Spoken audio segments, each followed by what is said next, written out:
Hello guys, Jesus here. And today I'm here with a little update for the server and for new version cannoning as a whole, especially 1.17 in this case. Fragment actually switched to 1.17 for several reasons that will become clear in this video. So 1.17 is obviously the newest version, and today I'm actually very confident that this is going to be the next version factions can be played on and will be played on. And I'm actually very confident that we don't need 1.8 cannoning mechanics anymore, and that I think I can get you to agree with that. We don't need those mechanics anymore. We don't need 1.8 anymore. We can now start switching 1.17. 1.17 is ready for servers soon. Not right now, but soon. And there's a couple of reasons for that. The first reason is actually a lot of the cannoning community is transitioning over to 1.17. Well, not a lot of them are transitioning, but a lot of people are getting interested in it. And there is some OG canners as well as some new players transitioning to 1.17. We're also finding out a lot more about the mechanics of the new versions. So in the new versions, obviously, we have a very different mechanics for some parts. That also allows us to do different things, have different tech, but it also has some negative effects. As a lot of tech from 1.8 doesn't work anymore. I actually have some stuff here to demonstrate that. This is the Fragment Discord. You should join. There's a link in the description. You can get verified by sending a command here, and then you don't even need to log on the server. You can see what we're doing, chat with other canners, and you can obviously log on the server and test everything I'm about to show you. So let me just show you this really quick. This is some nice graphics created by SplitBlade. Big shout out to him. I'll have his channel in the description. He's a 1.8 canner and editor, as well as a now 1.17 canner. And he created this graphics to show the exposure difference for TNT and falling blocks in 1.16. The explosion location and Y height of the TNT is about here, 1 pixel from the bottom, or 0.0625. This is where the exposure gets applied to from the explosion, as well as where it explodes. That's why if you have two TNT blocks perfectly aligned into each other, one explodes, the other one doesn't move, or doesn't get any extra momentum added. That's the reason for that, also very essential. And then we have the sand, and for the sand, this is applied at the eye height, which is 0.833 of the sand blocks, about here. And that is obviously the difference between this and this is what you would have the difference between those two blocks. That's the difference you would need to have between those to achieve some concepts that we had in 1.8.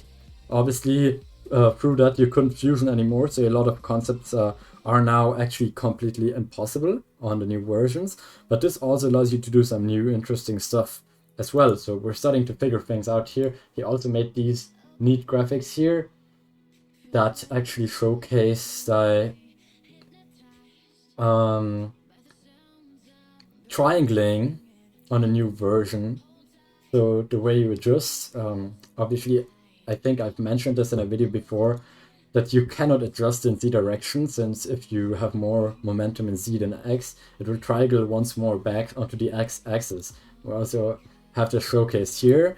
Now, that is also a part of of the reason I'm making this video here today. The other part, more important part maybe even, is actually that we're now running a proper cannoning jar on Fragment.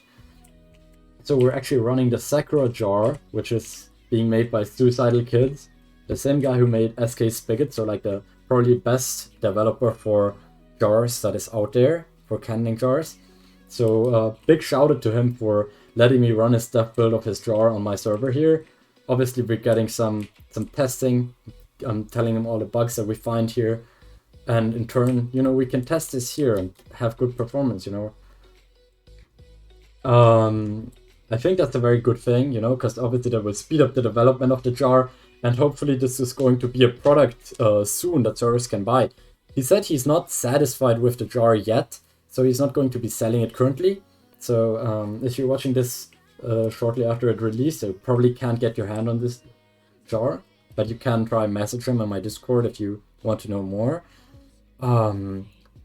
But yeah, this is a cannoning jar for, you know, 117. That's very good. So this doesn't revert back to 1.8 mechanics, which I really like, because I don't like, you know, porting old mechanics back into the game. If it was for performance reasons, obviously that would be acceptable, but I don't really like the concept, as I've said in my rant, of porting the mechanics back just because you can't accept the new mechanics or you want your old stuff to work, which is also kind of boring. So I think to all the people who believe that we need 1.8 for the performance of cannons, this should prove you wrong. This is my 200 nuke, which obviously takes a few seconds on a vanilla 117 server with like Paper or Trinity or something. And as you can see here, doesn't really lag, and it works fine. The slap boss, nuke, everything works on this jar. Well, obviously this is still a jar that is in development. I've just said this. This jar is in development, you know. It's not going to be perfect. The optimizations aren't done yet. There's gonna be a lot of bugs that we haven't found yet that are affecting this. And we are gonna find these, and I hope this jar will be released soon, so servers can buy this and we can get some nice 117 faction servers. But currently there might be some bugs on the server. Just a little disclaimer: if you play on the server and you find any difference between vanilla 117 and server, please tell me so I can go ahead and report that or get it fixed if it's my fault with the plugins. Yeah, that should have convinced you that 1.17 cannoning is on the way. You should probably get ready and start making some cannons. Well, that was Jesus. See ya.